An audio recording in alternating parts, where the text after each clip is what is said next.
Ok, donc là, ce qu'on veut faire, c'est observer un signal à l'oscilloscope, donc découvrir comment ça marche.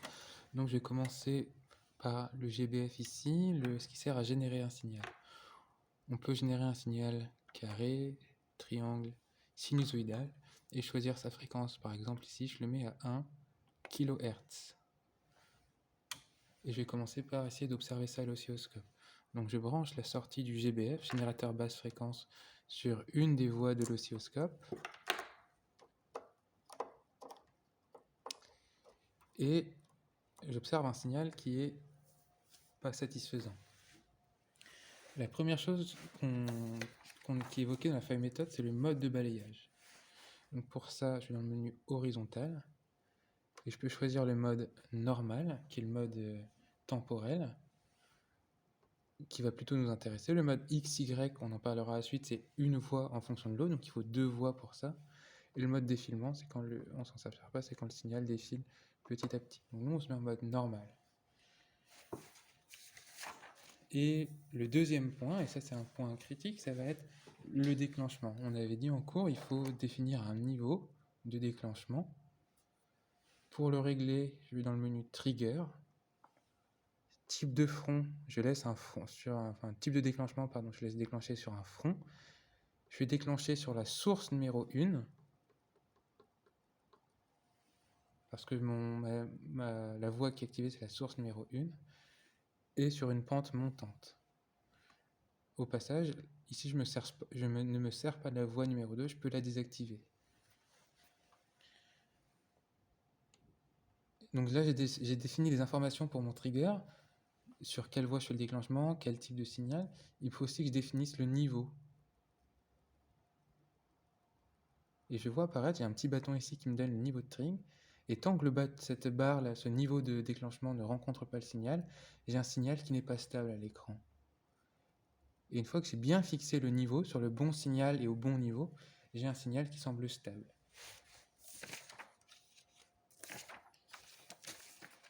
Ensuite, au niveau des réglages horizontaux, je peux dézoomer pour voir plus de périodes ou zoomer pour en voir davantage. La même chose au niveau des réglages verticaux, je peux zoomer, ici le signal dépasse, en dézoomant. Ce que je peux faire aussi, c'est décaler un peu les signaux, mettre un retard ou décaler verticalement avec ce bouton ici. Si je veux décaler le signal de la voie 2 ou changer l'échelle verticale de la voie 2, de la voie 3 ou de la voie 4, ce sera la même chose. Donc, on avait ici, dans la feuille méthode, on commençait par les voies affichées, c'est ce qui est ici. Les réglages horizontaux, c'est ce qui est là et là. Les réglages verticaux, c'est tous les boutons qui sont ici, avec l'échelle et le décalage des signaux. D'ailleurs, on voit ici que quand je modifie l'échelle horizontale, j'ai la valeur ici qui se modifie. Ici, on m'indique 1 milliseconde par division. Au niveau de l'échelle verticale, on m'indique ici 500 millivolts par division. Tout ce qui concernait la synchronisation, c'était là, avec les informations sur le déclenchement et le bouton pour le niveau de trig de déclenchement. Maintenant, si je veux faire des mesures, ce qui est intéressant, c'est de faire des mesures. À l'ancienne, on faisait, je compte le nombre de périodes, je sais que j'ai 20 microsecondes par division, je vais pouvoir en déduire la période et donc la fréquence. Il y a des moyens de faire beaucoup plus simplement. Le premier moyen, c'est d'utiliser les curseurs. Donc j'affiche un signal qui me semble bien. J'utilise les curseurs donc en mode manuel sur la source 1, le premier curseur X1, et je vois une barre ici horizontale qui apparaît. Et je vois la valeur de X1 ici. Donc ce que je peux faire, c'est placer un premier curseur à un instant donné, un deuxième curseur Y2. Pour ça, j'ai cliqué sur le bouton, mais on peut aussi cliquer sur le menu ici. En une période plus loin, par exemple, ou 2 périodes, 3 périodes, pour être plus précis. J'ai la valeur de x1, de xe, j'ai aussi le delta x qui s'affiche, et donc je sais que 1, 2, 3 périodes, ça correspond à 2,98 millisecondes à peu près. J'ai aussi des curseurs horizontaux en Y, si je veux mesurer l'amplitude par exemple. Ici j'ai un premier curseur cette valeur-là, un deuxième en cette valeur-là, et j'ai aussi le delta Y. Donc ça, c'est à moitié manuel, à moitié automatique, parce qu'on a des curseurs, mais on a aussi des mesures prédéfinies. Donc en cliquant sur le bouton mesure, toujours pareil, je choisis la source, et là je peux choisir une mesure effectuée. Donc je peux choisir de mesurer par exemple la période ou la fréquence. La fréquence par exemple. Hop. Et là j'ai la fréquence qui s'affiche de 1 kHz. J'avais des mesures qui me servent à rien ici, donc je peux les effacer. Effacer les mesures, celle-là et celle-là. Et là j'ai juste la fréquence qui s'affiche. Il y a aussi un mode générateur sur l'oscilloscope où on peut générer un signal sinusodal d'une fréquence donnée, d'une amplitude donnée, avec un offset donné. Et la sortie s'effectuera par cette voie-là, le générateur output.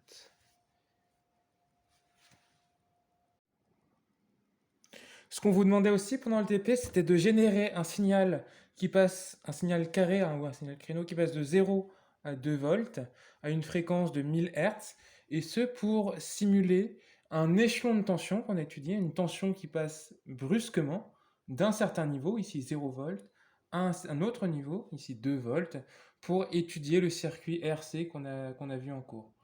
Donc pour ça, je vais faire les réglages du signal à générer directement sur le GBF. Hors de question de faire les réglages du signal à générer sur l'oscilloscope. L'oscilloscope nous sert qu'à observer. Donc surtout, n'essayez pas de régler la fréquence avec une échelle horizontale, etc. L'oscilloscope ne sert qu'à observer le signal. C'est l'œil de l'électronicien, mais on fait les réglages directement sur le GBF. Je commence par régler la fréquence. Là, je choisis à 1000 Hz ou 1 kHz. Je choisis également la forme du signal avec un signal créneau. Et je peux aussi régler l'amplitude et l'offset. Je suis en mode DC sur l'oscilloscope, donc je vois bien la composante continue, l'offset. J'en parlerai plus tard. Problème, je vois pas, il n'y a pas d'écran sur le GBF qui m'indique la valeur de l'amplitude ni celle de l'offset. Donc pour ça, il va falloir céder des mesures à l'oscilloscope. Donc je vais sur l'onglet mesure, là j'efface tout ce que j'ai déjà mis, et je vais ajouter une mesure pour, on nous demande de passer de 0 à 2 volts, bah, je vais ajouter une mesure, je vais voir ce qu'il me propose. Et il y a la mesure crête-crête ou la mesure amplitude qui semble adaptée.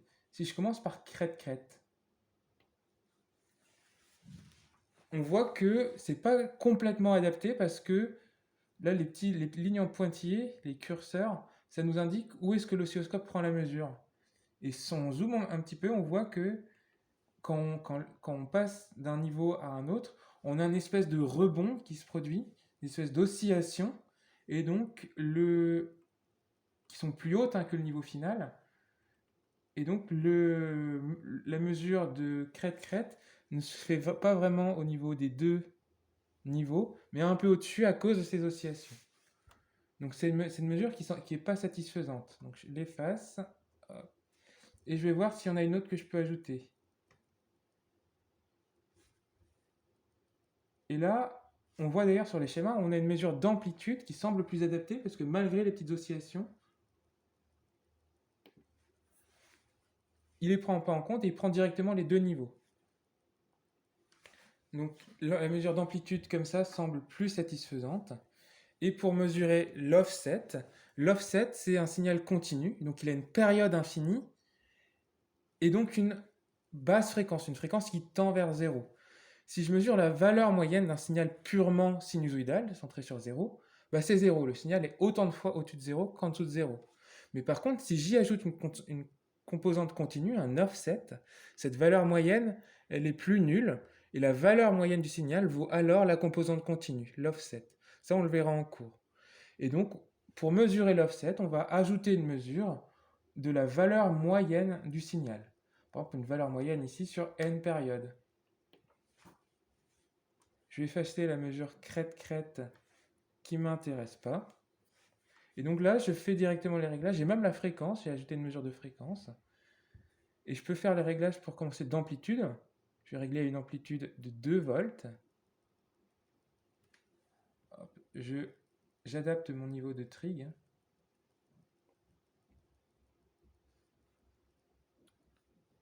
Enfin, j'adapte le niveau de déclenchement, pardon, pour avoir un signal stable à l'écran. Hop. Là, j'ai une amplitude de 2 volts. Et maintenant, je vais régler l'offset à 1 volt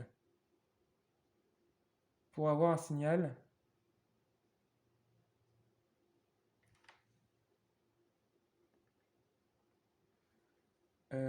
créneau qui passe. Parce que là, si je ne mets pas d'offset, il passe de moins 1 à plus 1 volt. Et donc, en réglant l'offset, alors ici, l'offset, il est à 2,80, il faut que je le diminue.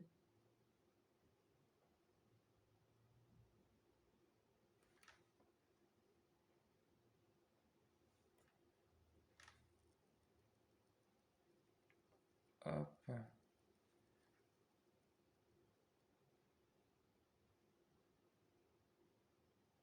À 1 volt. Donc là, j'ai un signal d'amplitude crête 2 volts et de offset 1 volt. Ce qu'on vous demande aussi souvent, c'est, enfin, il y a un point qui va poser des difficultés, pardon. Il y a 2 modes de couplage à l'oscilloscope. Il y a le mode AC et le mode DC. On va regarder ça. Là, donc je clique sur la voie qui m'intéresse. Je suis en couplage CC, en couplage ou DC en anglais, direct courant. Et donc, ce que j'observe, c'est directement le signal. Donc si j'y mets une composante continue, un offset, je vois cet offset qui est modifié. Il y a un autre mode de couplage qui est le mode CA.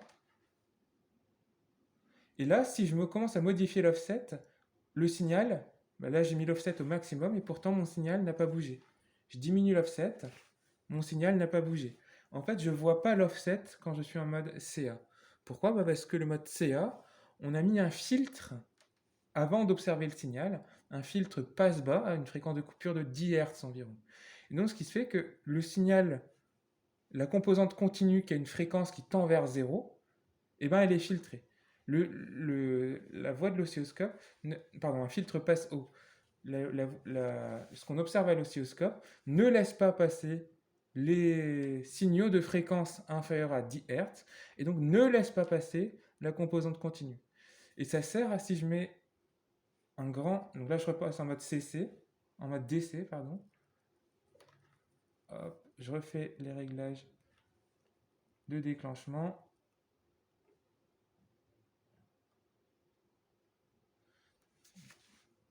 Imaginons que j'ajoute une grande composante continue à mon signal. Il va dépasser de l'écran. Il ne sera pas facile à étudier. Et donc, pour filtrer cette composante, même si je dézoome, il est tout en haut de l'écran. Et donc, pour faciliter l'étude du signal, pour ne pas observer les composantes continues et observer uniquement ce qui dépend du temps, les signaux périodiques, je vais passer en mode CA. Et là, le signal, je peux augmenter l'offset autant que je veux. Le signal ne sort pas de l'écran, ne dépasse pas.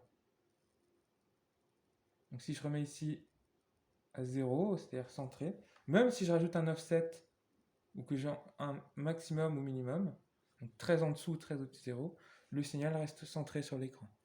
Un piège, c'est que quand on vous demande de faire un réglage d'offset, vous allez essayer sans vraiment regarder le mode de couplage de l'oscilloscope, et si vous êtes en mode CA, votre réglage d'offset, vous ne pourrez pas le faire.